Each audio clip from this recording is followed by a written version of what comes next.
You're listening to the Heart-Centered Service Podcast. A podcast to help freelancers create the lifestyle of their dreams while doing work that brings them purpose. I'm your host, Francesca Mamlin. And I'm your other host, Krista Aoki. Each week, we'll release new episodes with tips and personal stories for online service-based entrepreneurs. We hope you enjoy.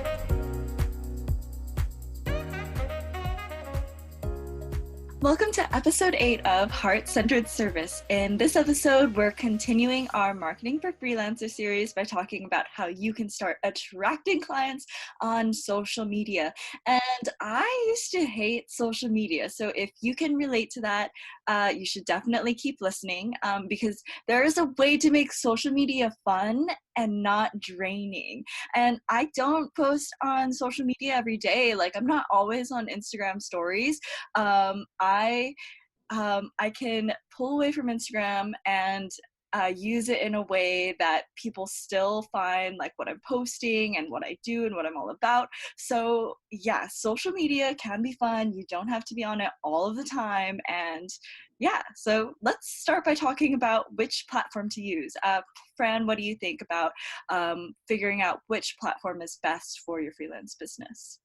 Yes, I have lots of thoughts on this, and it kind of goes off what you were saying about how social media doesn't have to be this like draining thing that takes up all of your time. You don't need like a million strategies in order to make it work. I think that's what scares a lot of people from marketing their business on social media, is that they think that they have to spend a whole bunch of time doing it. So the first rule of social media when you're picking a platform is that you don't want to spread yourself too thin.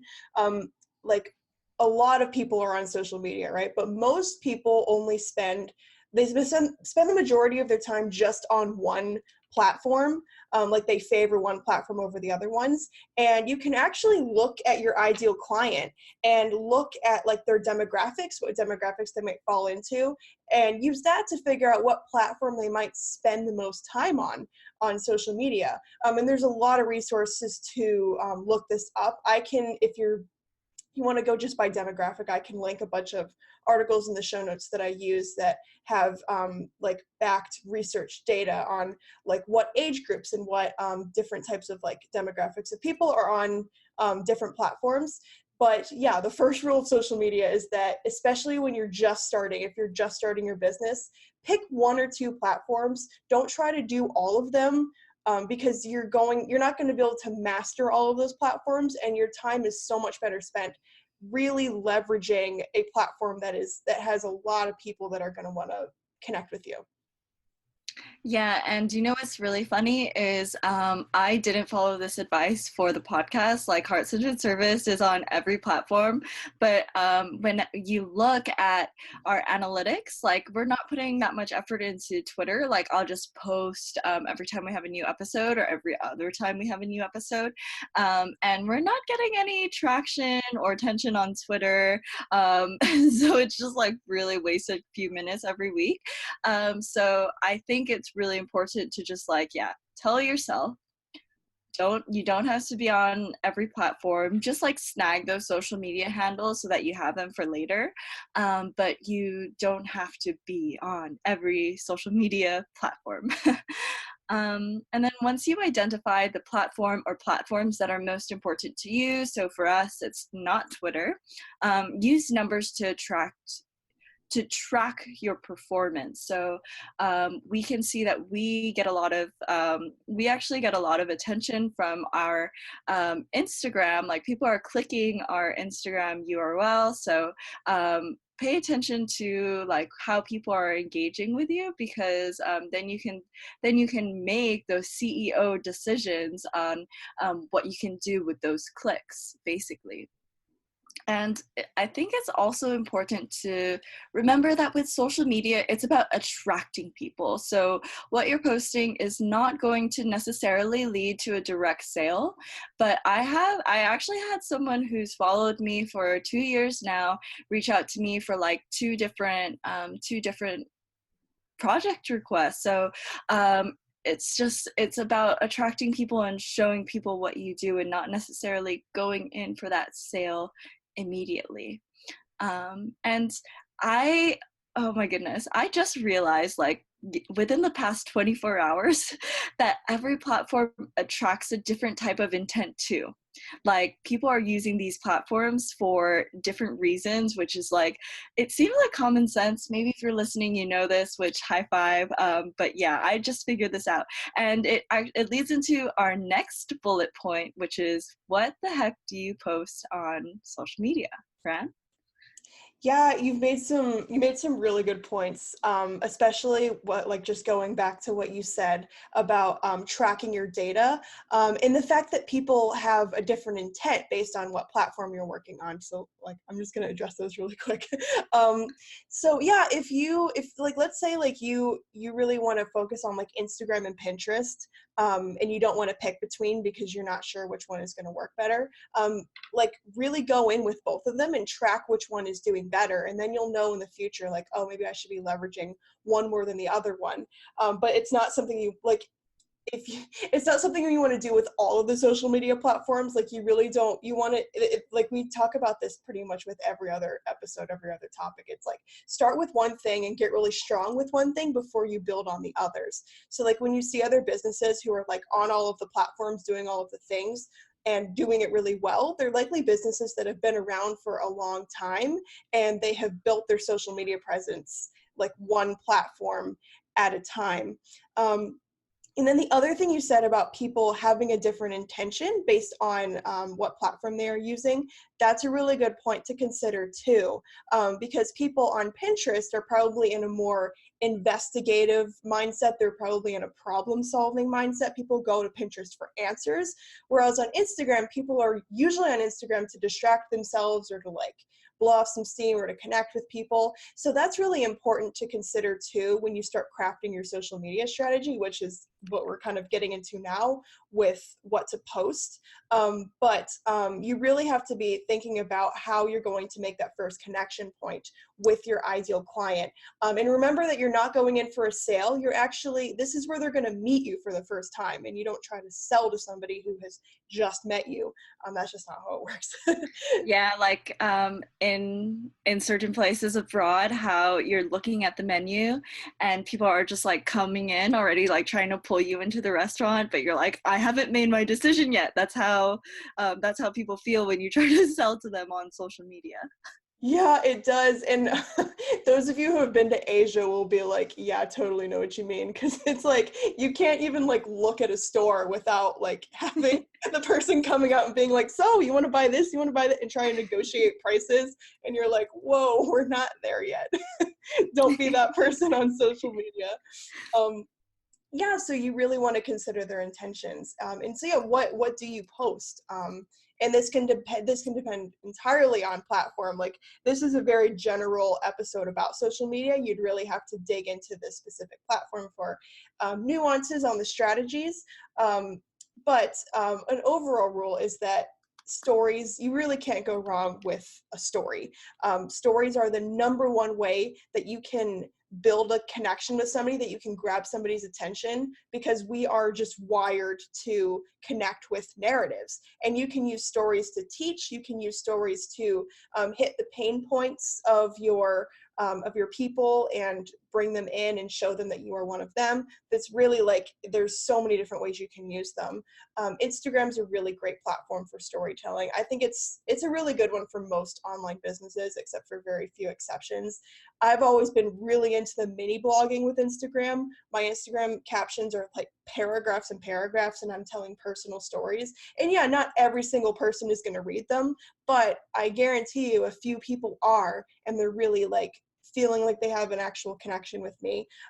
Going live is a really great strategy, because anything that's like video based, where they can see your face and they can see you talking and see how passionate you are about what you do, and also just like see that you're a human and you're not just like a robot behind the screen.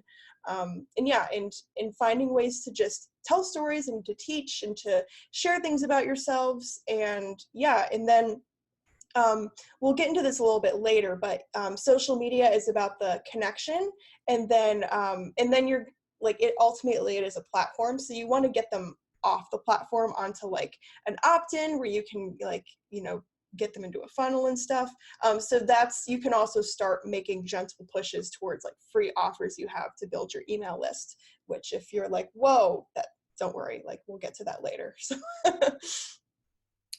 Yeah, and I think it's also important too. Like, so we are saying that, oh, don't sell on social media, but then it can also sometimes work. Like, but then don't don't make it so that everything that you're posting is a sale. You definitely have to make that ask, whether it's an ask to like get off the platform and join your newsletter, or it's an ask like, hey, like this is what I have, but just make sure that you're still providing value and you're just not always selling, because it's just like a weird balance that you have to figure out and constantly ask yourself and see what other people are doing.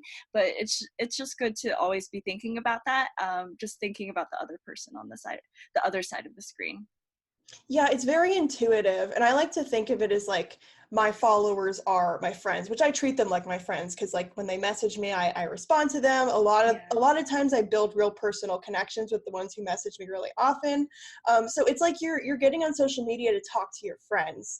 And every once in a while, like maybe you share with your friends something that you're working on, like in like, but you don't do that all the time. You're really you're getting on social media to like talk to them and update them on your day and let them know what you're thinking, and think of them as your friends.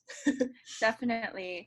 And if you struggle with what to post on social media, or if you don't know how to like kind of be consistent with what you're posting, what helps for me is listing my values. So I list like, okay, so this is what I want my brand to represent. This is what I want to, these are my beliefs. This is what Krista Aoki, or this is what Rewrote Lifestyle is all about. So list those values, and then when you're struggling to come up with an Instagram caption, then refer back to your values and make sure that like your Instagram caption relates to your values somehow. Like, and you can be really creative. Like, you can make you can make something like something an ex said. I turned something that my ex said into like into a post that kind of went back to Rewrote Lifestyle values and like building a business, and people really love that.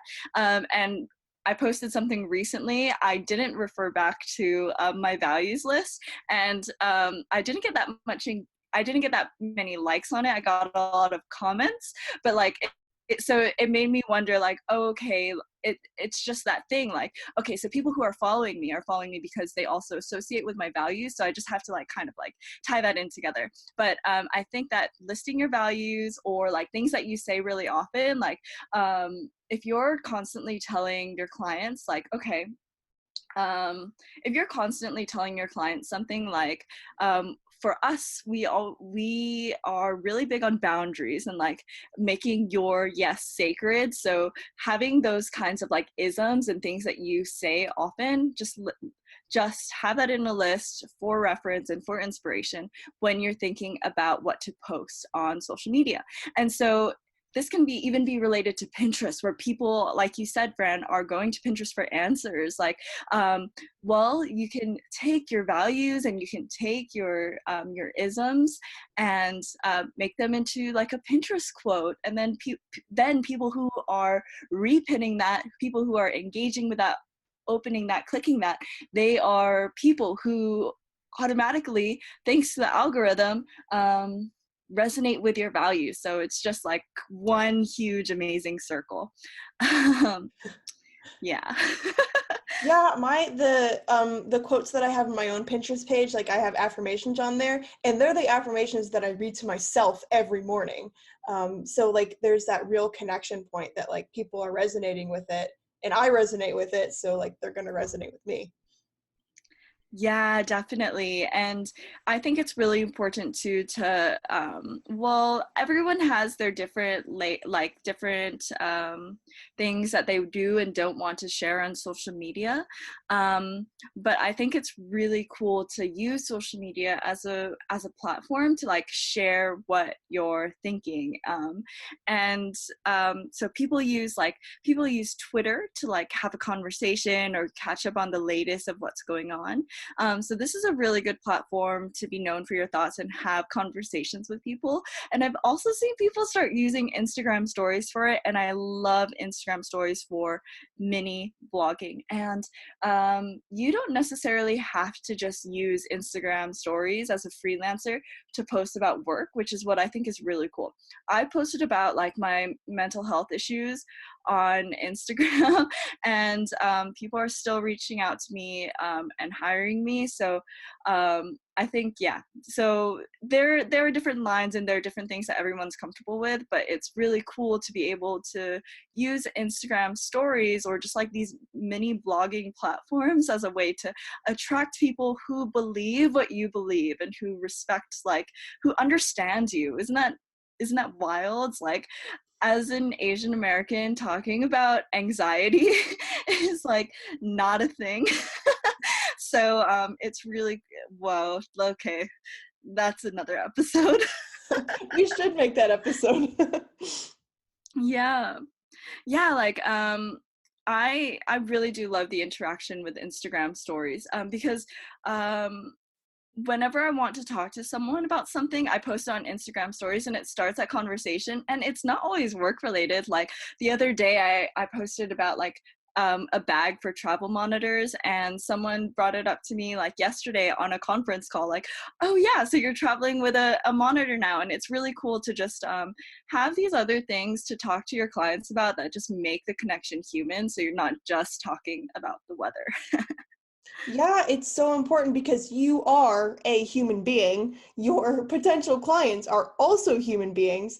And yeah, they're obviously looking for high quality service. They're looking for a business that does really high quality work, but they are also looking for somebody that they're going to be able to work with. That's a really big part of it. Like you wouldn't, even if somebody did good work, if you didn't like them, like why would you let them into your business and why would you let them into your life, you know? And Krista is a really good person to follow as like a template for how to be vulnerable on Instagram, because she does a really incredible job of talking about things that she is experiencing with her mental health and talking about things that she goes through in her personal life and bringing it back to the values of her brand in a really authentic, beautifully vulnerable way. Like I don't know if I've actually said that to you, Krista, but like you really kill it with that stuff. And yeah, I can tell that your followers are really loyal to you and really engaged because they're seeing the real you. And it's kind of tricky because like when things are really raw, like if you're going through something, you don't always want to post that on Instagram, like, oh my God, like yesterday, like my boyfriend broke up. Don't do that. That's not vulnerability. That's kind of oversharing. But if you're like talking about like, okay, this past month I've gone through a really hard breakup and this is what it's been like for me. And this is how it connects back to like what I do. And it doesn't even necessarily have to connect back to what you do. It can just be like a personal update. But people really appreciate that stuff. And I think that is still, it's getting better, but that part of social media is still really lacking, is people being really authentic with each other. And we need that. Yeah, definitely. It's honestly such a great platform and a great movement to be more open. And so we're not doing this like business to business thing. It's like human to human. And yeah, there's business in between. But I am really fortunate because like sharing so much about myself on social media has really helped me get closer to my clients. And it's not always easy for me to like get close. Like for me, like work is work and work is professional, and I've never really been able to like make close friendships at work. So I'm like going to cry because um because like I consider my clients like really close friends and like my cheerleaders, and they support so much of what I do, and I wouldn't be able to share with them like my anxiety or like my feelings of what I'm going through directly, because that's just like not professional. But they really see, I think, on social media, and so they understand like this layer of me that I would be scared to share in a professional setting otherwise, which, whoa, it's a really wild thing to think about. Yeah, there's a whole other conversation with this that I definitely think we should do an episode on this at some point. But like I've always hated the idea of like professionalism, that we have to put on this mask whenever we walk into work. That's one of the main reasons I stepped into online business, because I'm like, we talk about this a lot. I'm very extroverted, so it's hard for me to sit behind a computer screen all day. Like it's very, very challenging. But I do like the freedom that it gives me to be who I want to be and to work with the people that I want to work with. And I think that's part of the culture that we're trying to perpetuate here with this podcast, with Heart-Centered Service, is helping people build freelance businesses just like that, where you're connected with clients that you really feel like understand you, and where you're doing the kind of work that really fills you, and when you have a brand that really resonates with you and your online presence is really authentic to who you are. Like that to me is just the ultimate alignment when you have all those things in place. Totally. Like you just recently started sharing more of your spiritual side on social media. And that's a way for people to have that conversation with you, whether they disagree with you or they really resonate with you. So I think that's just like, yeah, it's so amazing. So for anyone who's out there like listening and there's this weird part of you, I think the number one thing of like branding and online is to bring those unusual parts of you onto your online presence. I'm starting to do this with video games. Fran's starting to do this with her spirituality, and so it's scary. Like at first, I was just posting about video games to like my close friends on Instagram, but now I'm like trying to share more, and it's scary. But by posting these like works, you attract people who you wouldn't have thought like would be interested in this, and then you're starting conversations with people, and so your clients could be really interested in this other thing that you're posting about. Yeah, and it is scary to like share a part of yourself that you feel might be seen as kind of odd. Like sometimes I'm afraid people are going to see me as strange or like a little bit crazy when I talk about spirituality stuff. And like when Krista posts about video games, like people have a certain thing that comes into their head when they think video games, but the people who are into that stuff are going to be like, oh, that's so cool. Or even if you're not into that stuff, it's going to be like, oh, cool. Like this is a dimension of this person that I already admire, and it's really cool that I get to see that. And I think it is important that when you do post stuff like that, you might some people might leave, but that is a good thing, because they just aren't the right people for you. Maybe Yes. there will be backlash, but probably not. Usually people just kind of stay quiet. I've never gotten severe backlash for anything. But that's also just more of a reflection of the person than it is of you too. So Yeah, definitely. Yeah, I think it's amazing to really dive into yourself, and share these extra layers to you. It seems really weird, and it seems like, okay, these girls are just getting off topic now, but I really think it's important to like share these extra things that make you human, because the thing is, people hire people, so you should be bridging that gap between your offline self and your online self. Just yeah, you should be bridging that gap from your offline and online self to just make yourself a little bit more human. totally. Are there any other general social media tips that you have, Fran? Yeah, just to reiterate, social media is a platform. So you don't necessarily build on a platform. Actually, I don't really know what a platform is, but yeah, I'm thinking construction now. I'm getting you don't necessarily build on a platform. Like you don't want to build your whole business just on Instagram or just on Pinterest or just on Facebook. The goal is to make the connection there and then move them somewhere where you can nurture them, like an email list, which we'll talk about later in the series, or your website, or some kind of inside community. Because bottom line, you don't own these platforms, so if like that's the only place where you can make a connection with people that could buy from your business, then you're putting the fate of your business into like Facebook and Instagram, who can like go down or shut down the platform at any point. Like who knows what will happen. So it's good to also be keeping in mind that you want to move them off the platform and connect with them places where you own, which that's going to come later in the series. So just keep that in your head right now, and don't worry about it too much. We'll talk about that in a later episode. Focus on connection. You're not going to want to be selling. I guess I'm just reiterating what I'm saying, but focus on connection. It's not about selling. It's about really making a connection and introducing yourself to people. Also, since we're service providers, the best strategy usually involves actually talking to people. So you're going to want to be getting into the direct messages.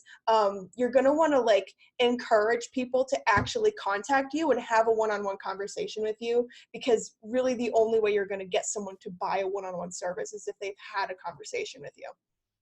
Yeah, totally. Or if someone's asking you a question and it's a general question, then make a note to follow up later. Like, hey, how did this go? Were you able to start this? And just like be able to like follow up and continue that conversation. I think people really appreciate that. And then another thing that I do when it comes to talking in the DMs is I personally hate texting like on my phone. I'm more of a desktop type of person. So Instagram DMs are like my kryptonite, I guess. But there are audio messages now. So if you are like me, then use Instagram audio, or even like hop on a video. Like people will really appreciate that if they're reaching out to you. Or what you can also do is actually reply to people on their Instagram stories. So I do this all the time, like whether I want someone to be my client or not, just because like it's really a connection builder to just like show people that you're paying attention, that you're interested in a certain thing. And yeah, like, or if they have a problem, then positioning yourself as an expert and answering their question, like, oh hey, you have this work problem, let me help you out with that. This is what I normally do. It's just a great way to like do this one-on-one connection building and position yourself as an expert. I love the one-on-one connection building, especially like if someone asks you a question like in a comment on a post or something, following up with them later, like that just shows them that you are paying attention and that you actually care about them. And that's Yes. huge. Because like you have to think about, these people are just like looking at screens and they don't know you. They don't really like, they don't see you. So you really have to go out of your way to show them that you care about them, or else they're really not going to know. Totally. Yeah, like if you are showing the behind the scenes and you're showing your process or something, like if you're a social media manager and you're showing like, okay, this is how I use later, and you see people like, oh, I'm gonna try this, they're replying to you and they're saying, oh, I really want to try this, thanks for sharing. Follow up with them. They're just asking you to follow up with them. This is amazing. And even if they don't hire you, then if you follow up with them, they've tried it, they're having all these like problems, then use this like conversation where you're helping them as like, okay, this is what people are having problems with when it comes to later. So put that in your idea bank, and maybe you'll make a piece of content with it, or maybe you'll already like anticipate a client having a problem with this when you hop on a potential client having a problem with this when you hop on a call with them, and then you just seem like this super expert. So really like following up with people and just going that above and beyond step to position yourself as an expert, to show them that you care, to show them that you know what you're doing, and to collect research. Like, whoa, people hate multitasking, but that is one way to kill like 4 birds with 1 stone, guys. Like, yeah. Such a good point. Yeah, because you're collecting really valuable information about the needs and wants and concerns and thoughts of your audience, and then you can use that in all other areas of your business, because your business should be built upon an understanding of the people that you serve. So yes, definitely. And people love hiring people that pay attention, you know, like, so use this to like really show someone that, oh wow, like this person knows what they're talking about, they care about me and they're paying attention. Like, it just like, it makes people feel good, and when people feel good, they will remember you. So yeah, this is just a great way for you to get started, is to share that value and pay attention to how people are reacting. And then if they say they're going to do something, follow up with them so that you can like show them that you care and do the research.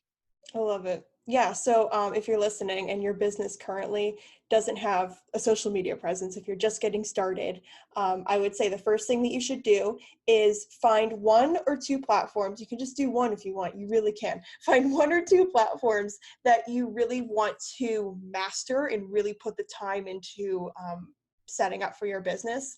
And then just start coming up with the kinds of things you can post. Like if it's Pinterest, like maybe like pushing some blog posts to it. I think you pretty much can just do blog posts on Pinterest, or like Instagram, like what kind of stories can you tell? What things do you have that you can teach? What are like the thoughts and values that you can share? So start thinking about that stuff. And you can use our free download as a guide. You can go into the show notes, and we have a guide that we've put together for the entire Marketing for Freelancers series, and you can use it to help you brainstorm and set up the marketing strategy for your online business. Oh yes, I love it. And it's really good to like take this step by step and not get too overwhelmed. And like we said earlier, think about the intent of the platform, or the user intent of the platform. So people are going to Pinterest, to do research for blog posts or to be inspired. So when you're posting on Pinterest, are you posting something inspiring? Are you posting something that people like would potentially be researching? So just like keep that in mind. If you're going to Twitter, like, are you just sharing like your lunch, or like are you adding to the conversation? Are you engaging? Are you sharing tips? People have, or accounts have, like there are like weekly chats on Twitter, like hashtag remote chat, hashtag freelancer chat. So you could even like participate in hashtag freelance writer chat. And you might think it's weird to like be, as a freelance writer, like be engaging and networking with other freelance writers, but I think that's like not the way to look at it, because like someone said, oh well, I don't want to like engage with other coaches. And no, like if someone has too much work, or if you're a different niche than someone and you can help out a person in like a different way, like they're just like, it's so great to have these connections, because that person can refer someone to you, like, oh, I know someone who's perfect for this because I'm not. And so really just being open to making connections on social media, it's so gold. Oh yeah, such a good point. Never underestimate a connection. You never know who's going to be a really good referral agent. So So we're going to let you get started in crafting your social media strategy for your business. And I think it would be a great idea if you hopped in our Facebook community at heartcenteredservice.co/community and let us know what social media platform you're building. Like, share with us. Let us know what your plan is, what your values are. We would love to hear it and check your social media out. Yeah, we can't wait to be supporting all of our listeners here as they take on the social media world and build their online empires. Heck yeah. Oh, that sounds great. Cool. So with that, we will be back here next week with a continuation of our Marketing for Freelancers series. We hope you're getting lots of value out of this. Let us know what thoughts you have in our Facebook community or in the review section of the podcast, or anywhere else, really. Yeah, we love your feedback, whether it's in the DMs, posted publicly. It helps us, like, oh my goodness, okay, yeah. It helps us know what you're thinking and what you're resonating with, so it helps us create better content for you. Yeah, we always want to hear from you. Until next week, have a wonderful Monday or whatever day you're listening to this. Have a wonderful week, and talk to you later. Aloha.